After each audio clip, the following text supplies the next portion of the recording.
Welcome to Trial of the Hollywood Sex Therapist Killer, the harrowing and tragic story of Dr. Amie Harwick, who met a tragic end when she was allegedly thrown off her third-floor balcony by her stalker and ex-boyfriend, Gareth Pursehouse. Found clinging to life, but later succumbing to her injuries, Amie's death has raised many questions, with answers to be revealed in court. Join us as we dive deep into the ongoing trial of Gareth Pursehouse, the man accused of this heinous act, and as we seek justice for Amie. Gentlemen, the matter of People versus Pursehouse, I thoroughly apologize to you. We had a sentencing this morning. We got started early before you got here, and it took a long time. We had this courtroom filled with family members and other people and so forth, and I couldn't hurry them along, and I apologize to you. It involved 3 defendants, so it took some time. I didn't think it would take that long, so I'm sorry for making you wait. All right, but we are prepared to go forward in this matter. Counsel, you may call your next witness. People call. We're getting a witness right now, Your Honor. Who is it? This is going to be the custodian of records for Verizon. All right. Melissa Sandoval. Thank you.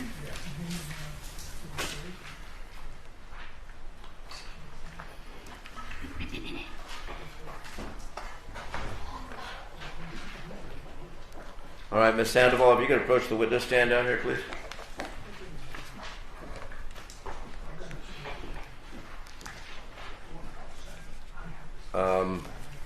If you could raise your right hand. I'm going to give it a crack here.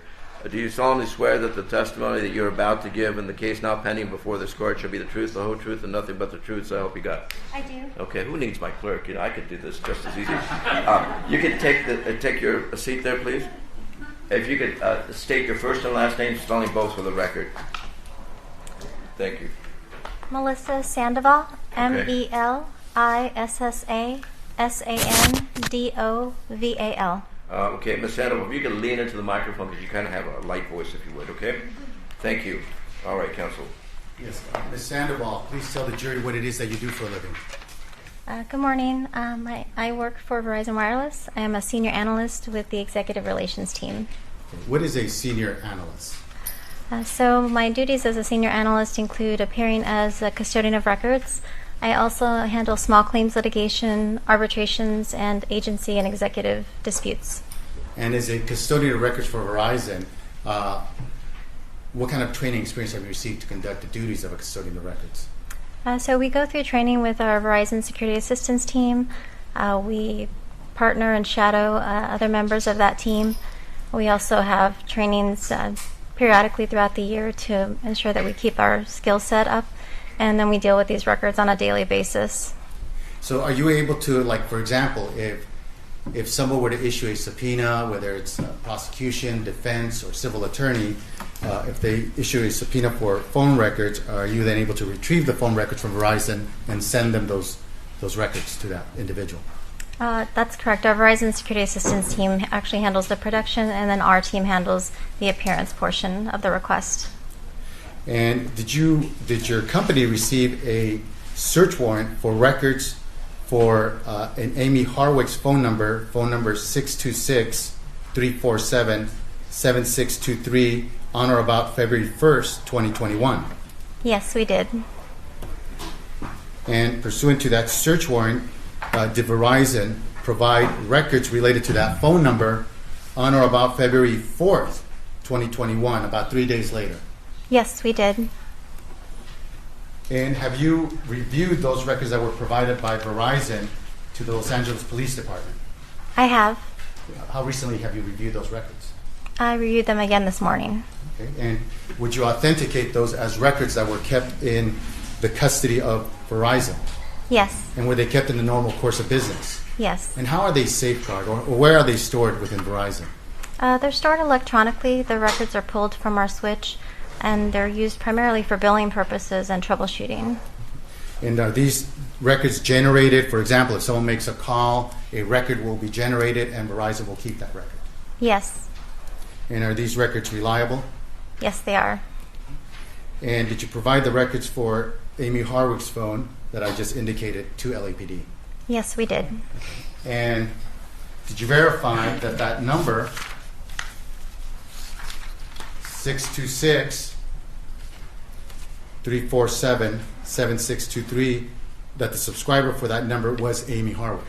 Yes, I did. And was the search date that was requested from January 1st, 2020 to February 15, 2020? Yes, it was. So whatever Verizon had as far as records for those search dates, that was provided to Los Angeles Police Department. Yes, it was. And is that provided via email in a zip file? Typically, that would be how it was presented.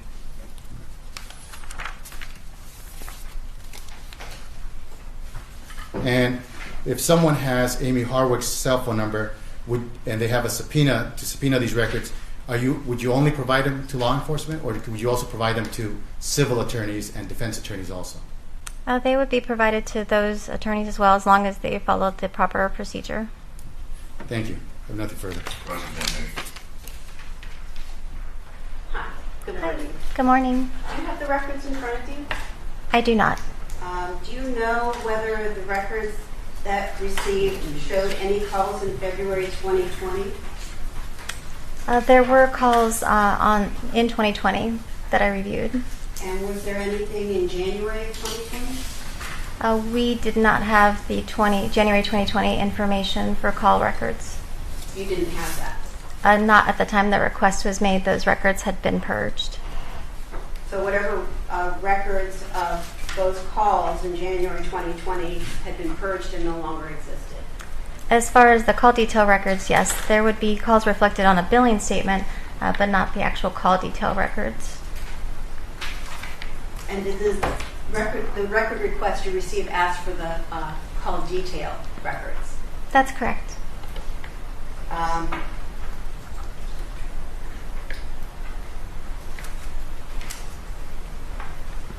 Do you know whether the Verizon records show only VO LTE, voice over LTE, as opposed to not traditional voice calls made over the cell network?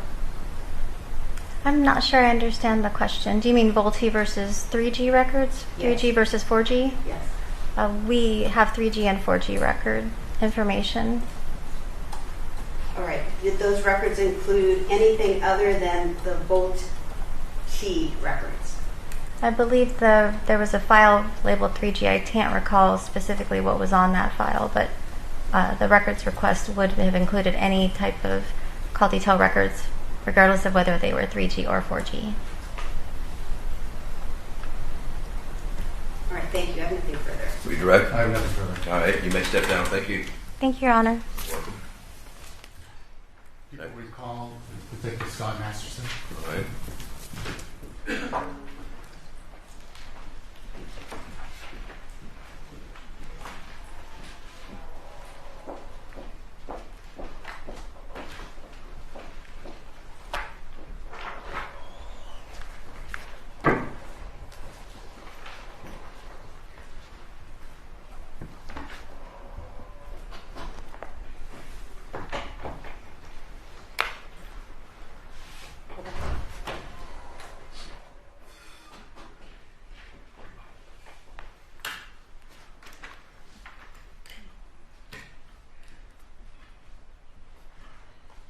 Detective, just a reminder, you're under oath still? Yes, Your Honor. Okay. Are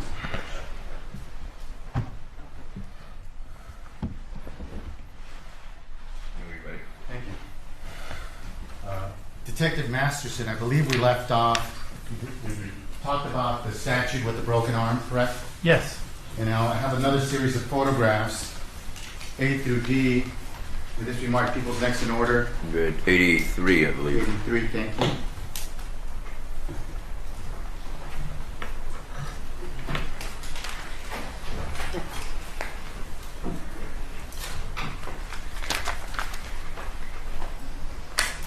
You can hear at people's 83. See that there? Yes. Is that the back of the statue next to a wooden fence? Yes. And looking at photograph B, is that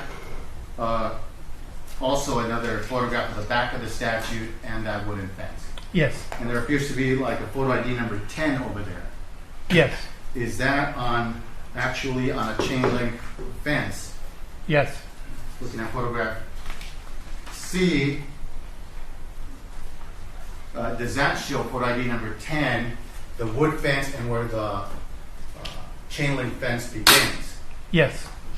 And did you direct someone to swap that particular location? Yes, I did. Why did you do that? Because I believe that the defendant made entrance and climbed over that fence, and so I wanted to swab it for DNA. So you thought maybe someone touched it with their hand when they jumped over? Correct, climbed over, yes. Well, what if they were wearing gloves? In your experience, would that leave DNA? Objection, relevance, foundation. You know, it's probably less likely, but there's a possibility from handling the gloves there could be touched DNA. Looking at photograph D, is this a picture of the swab for that part of the chain link fence? Yes.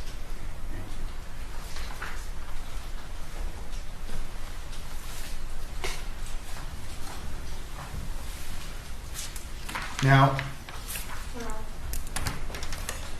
when I get to the next photograph, now you mentioned that there were 2 logs started for that particular location. Is that correct? Yes. And we discussed one log that started at about 5 a.m., correct? Yes. Is that the interior crime scene log? That's there's an exterior and an interior crime scene log, 2 logs. So is that for the interior log? Yes. Okay, and then is there a perimeter exterior crime scene log? Yes. Okay, and is that one started at 1:25 in the morning? Yeah, 1:25, 1:27 a.m. Yes. And so why do they have different times? The exterior log's at 1:25 and the interior one's at 5 a.m. Objection, relevance. So the exterior log basically covers, in this case, the outside of the house. And that log was started earlier at 1:27. Once it was determined that this was a homicide scene, they started the exterior log at 1:27, I believe it was, with the first units that arrived to the 911 call. Objection, foundation. In terms of the first units arriving? In terms of why they were creating this log, he wasn't there until 5.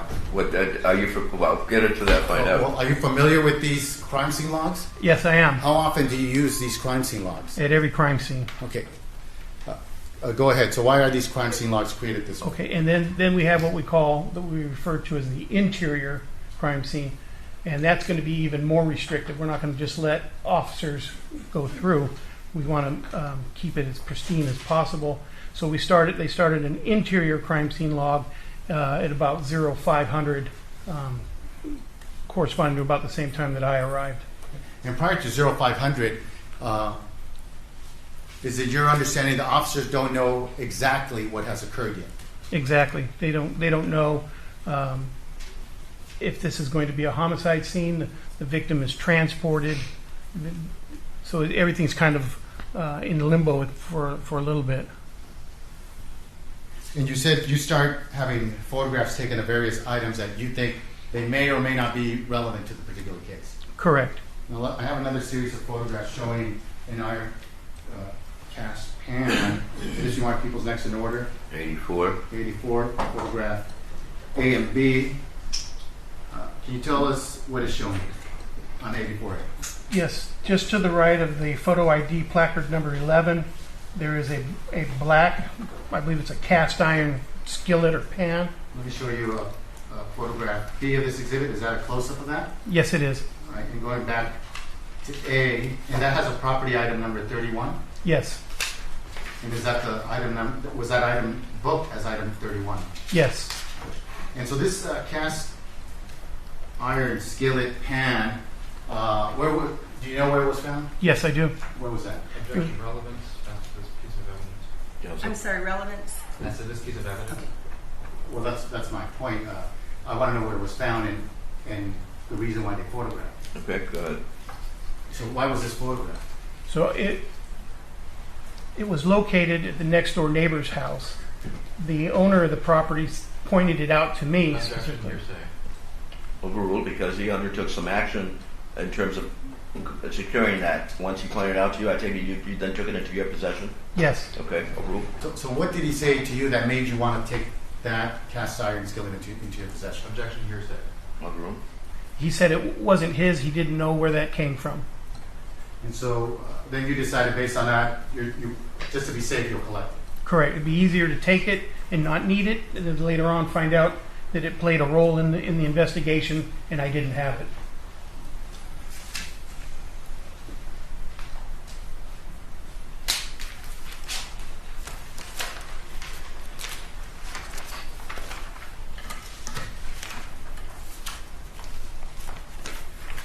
Looking at the photograph showing what appears to be French doors from the interior, the history mark, People's number 85. Yes. Can you tell us what is shown there? So this is in the interior of the residence, the French doors that open up into the living room, and you can see the bottom of the door on the left from this perspective. The bottom of the door, the window glass has been broken out. Okay. Do you know why in some photographs it appears like it hasn't been broken out, and on this one it appears broken out? I don't. I couldn't tell you why. You don't know if someone moved it in a certain way? Possibly it was moved and the glass continued to fall and pieces fell off of it because it was broken. I have another series of two photographs showing close-ups of photo ID numbers 12 and 14. May this be marked as People's 86. Yes. Looking at People's 86. Is that a close-up of photo ID numbers 12 and 14? Yes. And looking at photograph B, is that a close-up of photo ID 12 on the French doors? Yes. And what did you see there that day as far as photo ID number 12? There's a red stain on the wood, the white painted wood. Objection, false or speculation. He said it's a red stain. How's that speculation? That it's a stain. How does he know it's a stain? What do you want him to call it? A mark? A smudge? He's got to characterize it somehow. All right. Overruled. What did it appear to you? Well, you've seen blood before at different locations. Yes. Would you say when investigating hundreds of homicides, you've seen blood at crime scenes? Yes. And what did this appear to you to be, photo ID number 12? To me, it looked like dried blood. And did you have a criminalist swab it? Yes. And was this? Did you see him? Did you see that criminalist swab it? Yes, I did. And did you have that criminalist identify that item as property item number 2? Item 12. Photo I'm sorry. item 12. No, the photo ID number 12. Yes. But what's the property ID? Oh, the property. I'm sorry. The property Property item number 2.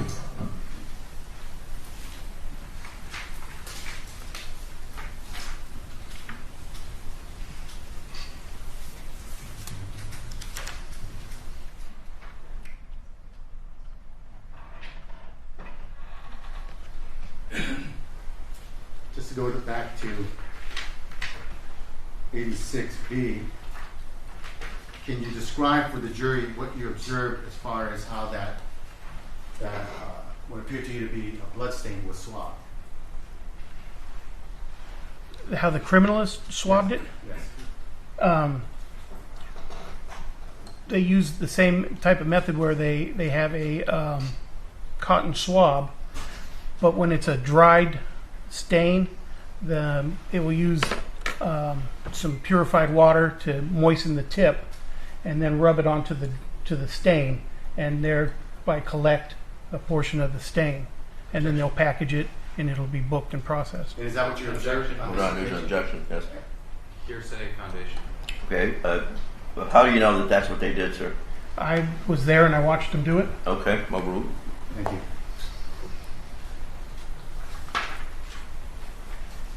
Looking at people, another series of photographs, 3 photographs of A through C, they just be marked as people's number 87.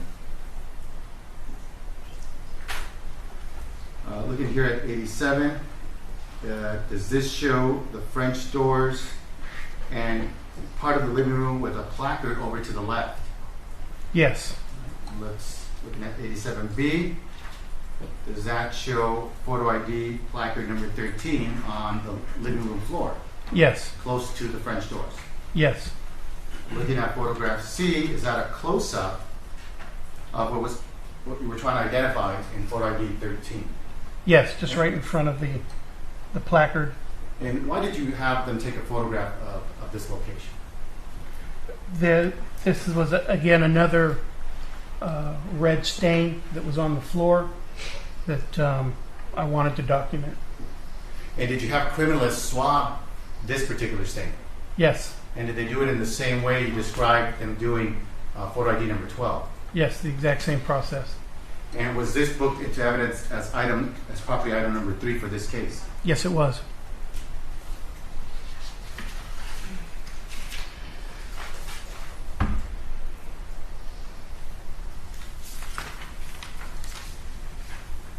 I have a document with 2 photographs from A and B, and I just mark people's next in order. 88. 88, that's right. Stand corrected. Looking at 88A, does that show the French doors from the interior side of the living room? Yes, it does. And does it show the general location of photo ID placard number 14? Yes, it does. Looking at 88B, can you tell us, this appears to be a close-up of the photo ID placard number 14. Can you tell us what is shown here?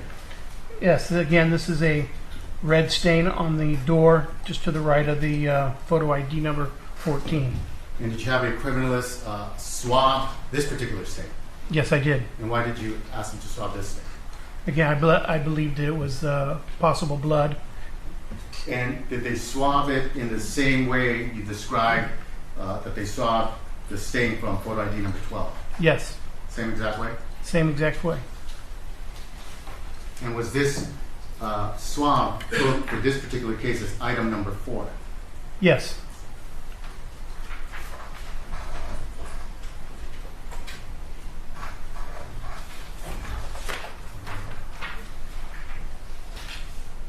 I have another series of photographs showing what appears to be a blue room with closets and a carpet. They just be marked as people's necks in order. It's photographs A through D. 89, 89. Thank you. Looking at 89A, can you tell us what is shown here? This is a upstairs room of the residence. I think technically it was a bedroom, but there wasn't a bed. There was a large screen TV and a couch. So I kind of was calling it a TV room. Or Okay. And can you describe what's over here, a little bit to the left, top center of this photograph? I'm pointing it with my finger. There appears to be a door in front of it. yeah, I believe that's a closet. How about to the left of that, there appears to be some kind of other door. Maybe there are 2 doors, one on top of the other. Yes, Can you describe what that is? that was. I would refer to it as a built-in cabin that had like accordion doors up on top and below, and that's the wall where the TV was. And do you see what's shown towards the bottom of this photograph? Appears to be a black, Yes, some type of clothing. yes, there's a black leather jacket. Looking at photograph B of this exhibit, does that show a different angle of that particular jacket? Yes, that would be the perspective of looking into that room, and you can see the closet door on the right, and then those accordion doors on the cabinet, and then the very back of the photograph is a wall of windows that overlook the front of the house. And how are these photo ID placards being placed? Are you placing them, or is someone else placing them at your direction? The criminalist is placing them at my direction. It's a team effort. We're trying to do it methodically and not skip over things. Looking at photograph C, is this a close-up of that jacket? Yes, And looking at photograph D, is that a photograph of the jacket taken at a different location now, the jacket being shown, like the front of the jacket? yes, And was this jacket booked for this case as property item number 32? Yes, it was.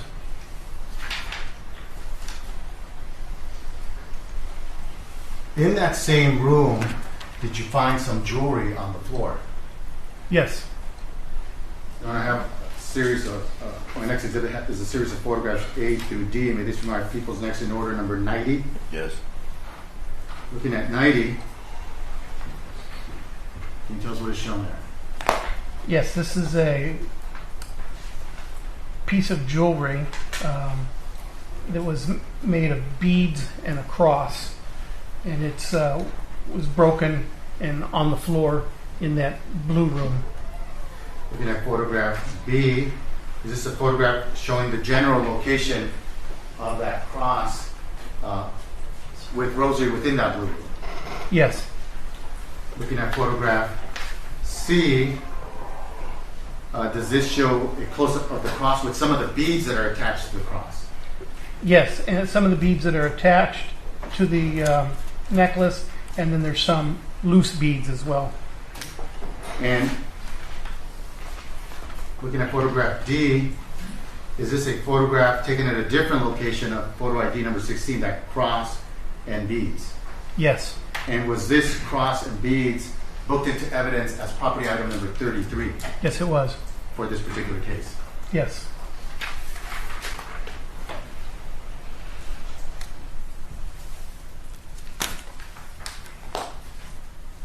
I have photographs A through D for what appears to be photo ID number 17. May this be marked as People's 91?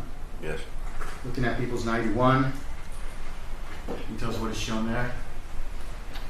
So this is a photograph that's taken at the top of the stairs. There's a landing, and straight ahead is the room that we were just discussing, the blue room, the TV room, and to the left is a doorway that would enter into a bathroom. Looking at photograph B, can you tell us what is shown here? This is again the landing at the top of the stairs. The blue room is to the right, the bathroom to the left, and the photo ID number 17 in the background. And photograph C, is this a close-up of the placard for photo ID number 17? Yes. And why did you have them place a placard here? Couple of things that are in this photograph. Number one, you can see the broken beads from the necklace that have kind of continued from that blue room out onto the landing. And then also you can see in this picture some kind of substance residue on the floor. And could you smell or detect what that substance may have been? Yes. Objection, foundation, speculation. Well, again, he said what it might have been. He didn't say conclusively. You can't conclusively state what it was, can you? When this photograph was taken, Yes. no, but I had a pretty good idea. Okay, so you believe it to be something? Yes, Okay, I'll allow it as such. Okay. What did you believe it was? I believed it was urine And, based on the smell. And can you describe the dimensions of this stain of what you believe was urine? I would say it was, if I were to draw a circle around the area, it would probably be about a 3-foot diameter. Did you have them swab this particular location? Yes, And was that swab booked into evidence also? yes, I don't believe I have a picture of the swab, but is this a close-up of photo ID number 17 on D? yes it is. But you did have it swabbed, Yes, and the swab was booked into evidence. yes.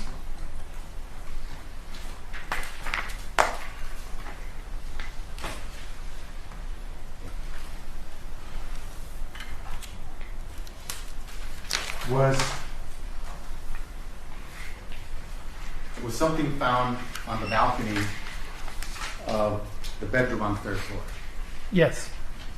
I have a series of photographs showing photo ID number 18 with this remark 92. 92. Thank you. What do you got? A through what? A through C. Can you tell us what is shown there? So this is in the balcony that is located off of the main bedroom on the 3rd level. And there was a syringe on the balcony floor. Looking at photograph B, is this a photograph of that syringe, photo ID number 18, from a view of looking from within the bedroom, looking out towards the balcony? Yes. And about how much time, do you know around what time this photograph is being taken? I don't know exactly what time it was. It was quite a bit after the 5 a.m. of my arrival. Because it appears to be, well, at least there's daylight on this photograph. Yes. Is this are all these photographs being taken on February 15th, 2020? Yes. And is this photograph C of this exhibit, is that a close-up of the syringe as where it was found? Yes. And was this booked into evidence as property item number 21 for this case? Yes.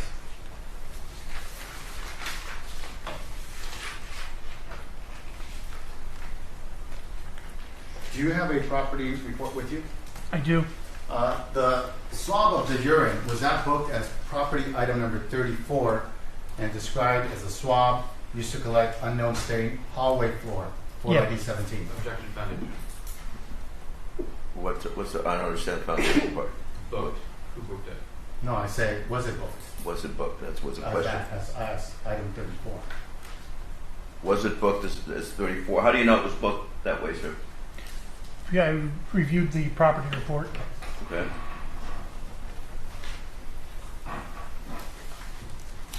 Looking at another series of photographs. It's 2 photographs, Ministry Marks, People's Action Order, 93A and B. 93. Looking at 93A, does that show the French doors from that 3rd floor bedroom leading into that you would have to use to go towards the balcony? Yes.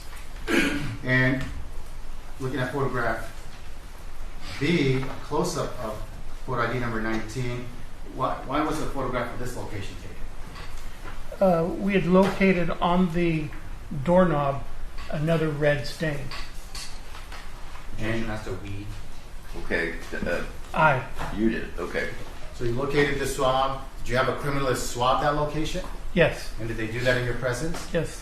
And did they do it in the same way they did for photo ID number 12, the swabs on the French doors in the living room? Yes. And was that swab booked into evidence? Yes, it was. And was the swab booked as property item number?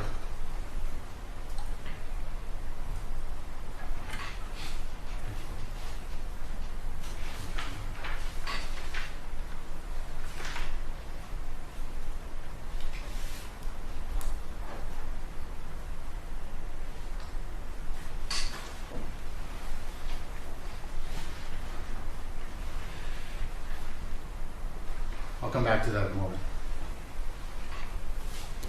May I have one moment, Your Honor? Yep.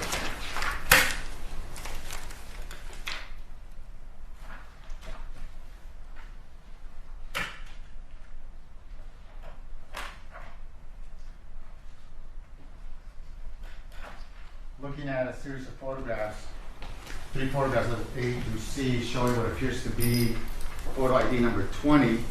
And this would be marked people's next in order, 94. 94.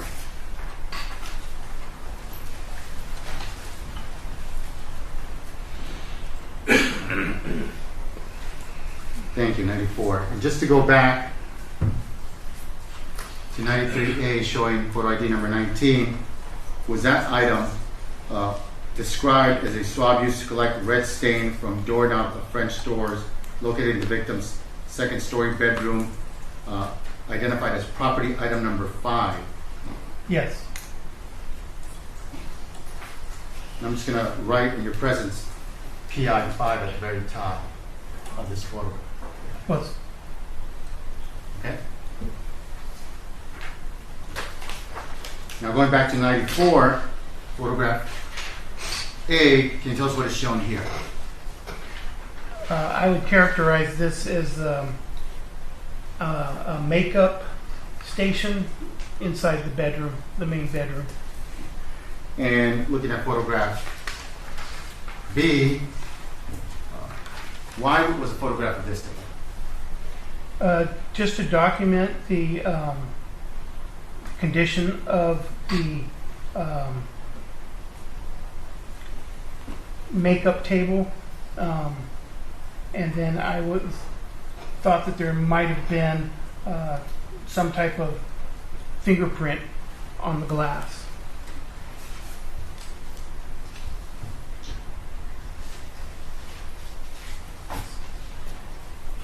These photographs were taken by the criminalist? By the photographer. By the photographer, I'm sorry. And looking at photograph C, can you tell us what is shown here? This is the swab. And was that the swab of that location by where that makeup was located? Yes.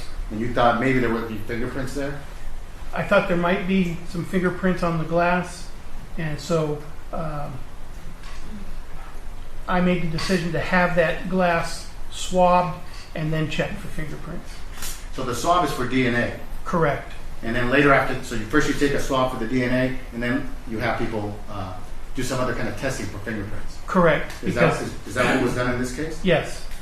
And the swab, for purposes of DNA, shown on photo ID number 20, was that booked into evidence as item number 36? Yes.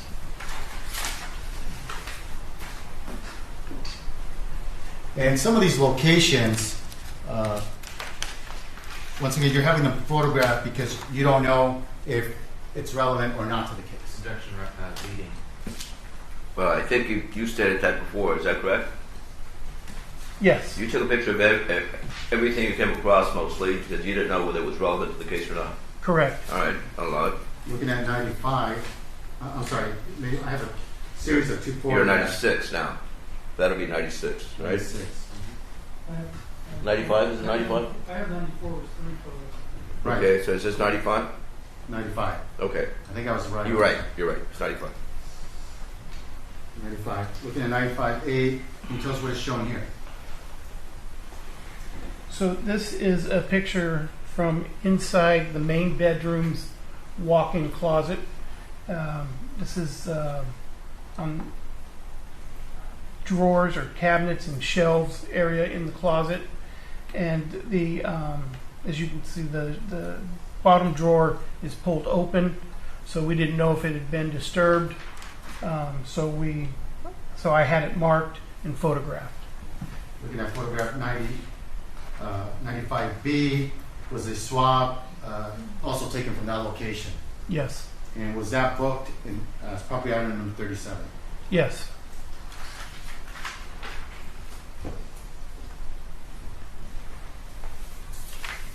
Now going back to the bedroom, I have a series of photographs A through C, and this we marked people's number 96.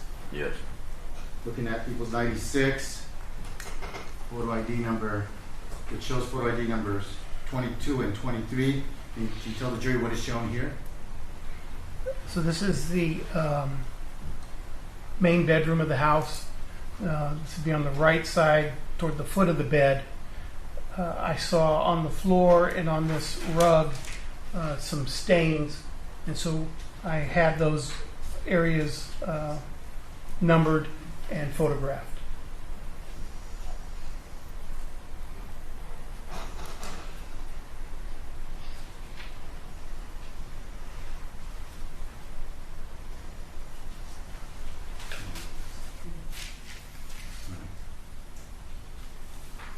And so those locations were swabbed? Yes. And looking at photograph B, is this one of those swabs for that location? A photo ID number 22. Yes. And was that booked into evidence as property item number 39? Yes. Looking at photograph C, is that a swab for the location shown on photo ID number 23? Yes. And was that booked as property item number 40? Number 40. Yes.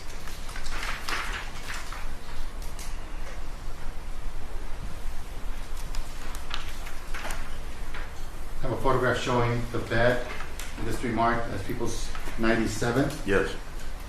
Looking at 97, Is that a photograph of the bed on the 3rd floor? Yes, it is. And is that the condition of the bed when you got there? Yes, it was.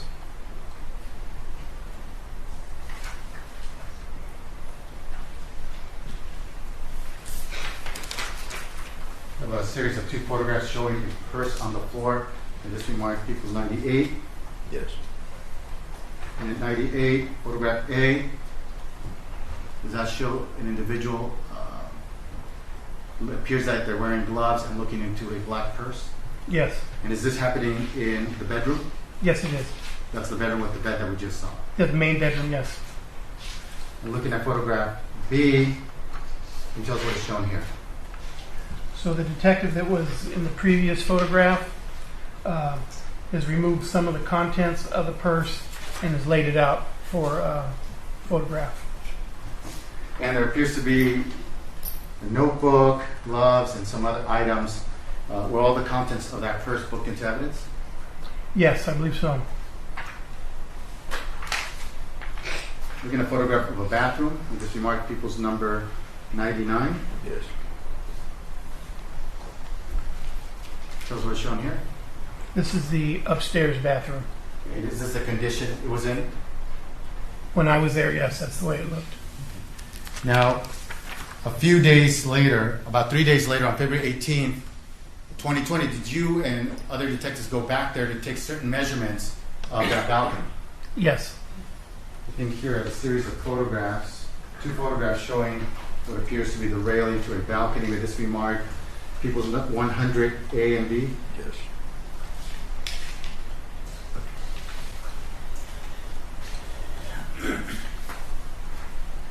Can you tell us what is shown there? So this is a photograph of the balcony off of the main bedroom. This is like if you're standing in the bedroom you're facing the balcony, you'll be facing towards the backyard. Yes, you'd be looking out toward the backyard and kind of to the left. And looking at photograph B, can you tell the jury what is shown there?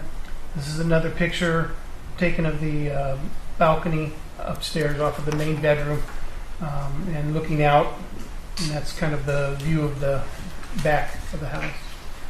2 other photographs showing a view of looking from the top of the balcony, looking down to the concrete patio. And this remark people's number 101, A and B. Right.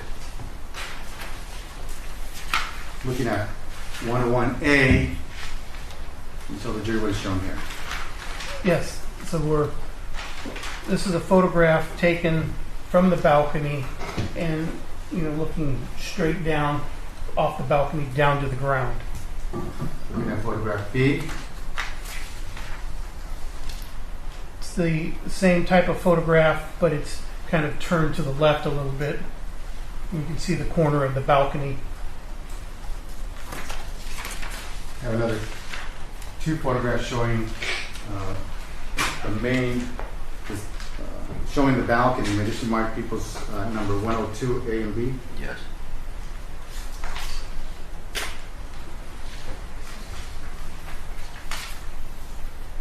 You tell the jury what is shown here.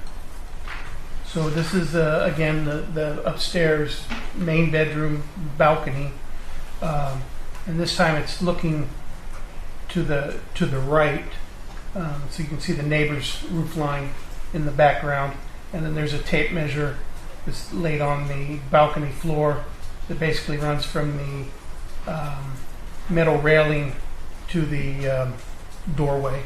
So you're taking measurements of the dimensions of this balcony? Yes. Looking at photograph B of this exhibit, is this also a photograph showing the balcony and measurements you're taking? Yes. If the prior picture would be considered the width of the balcony, this is a measurement of basically the length of the balcony. And you take measurements of the height of that balcony railing? Yes. I have 2 photographs, Your Honor, showing balcony railing with this remark 103, A and B. Yes.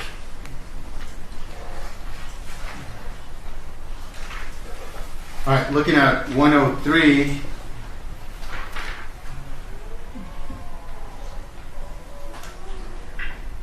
Who's the gentleman with the shorter hair on this photograph?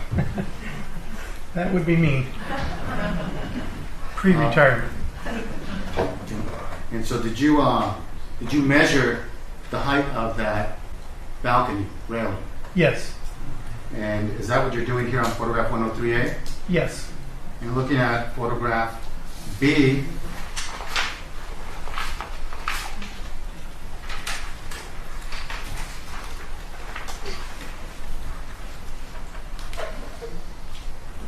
you tell the jury what was the height of that railing? 3 feet 5 inches to the very top lip of the railing.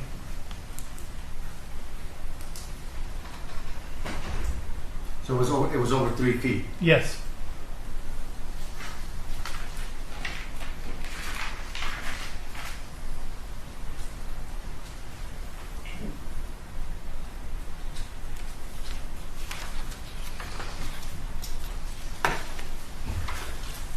Now, in this particular case, did you request that syringe that we observed as property item number 21? Did you request for that item to be analyzed, the liquid within that syringe? Yes, I did. All right. And did you first send it to the LAPD lab? Yes, I did. And what happened with that analysis? The report came back that it was not a narcotic. And did you try to continue to try to see if you could determine what was in that what that liquid? What was the liquid in the syringe? Yes. And what did you do? After I was told that the LAPD lab would be unable to do that, I then contacted an FBI agent that the department works with, and looked into having the FBI test it. And did you send property item number 21 to the FBI to be tested to determine what was in that syringe? Yes. Okay. And did you obtain results? Yes. And were those results that it was nicotine? Yes. And when did the FBI return the syringe and 2 vials when they returned it back to you? Yes. So when it's returned back to you, this started off as property item number 21. What's the process when you have the items returned from another agency? They've been opened by another agency and now they're being returned to you. What do you do with that? So the LAPD policy is that once an item is no longer within our control, when it comes back, when we get it back, in this case the FBI lab, I rebook it into LAPD property, but we no longer consider it item 21, the previous item. It is now going to be booked in as a new item number because it was out of our control for a time. And was that rebooked as item number 65 when you got it back? Yes. Now, a syringe found at the defendant's residence, was that also sent to the FBI? Yes. Well, I can rephrase it. establish that.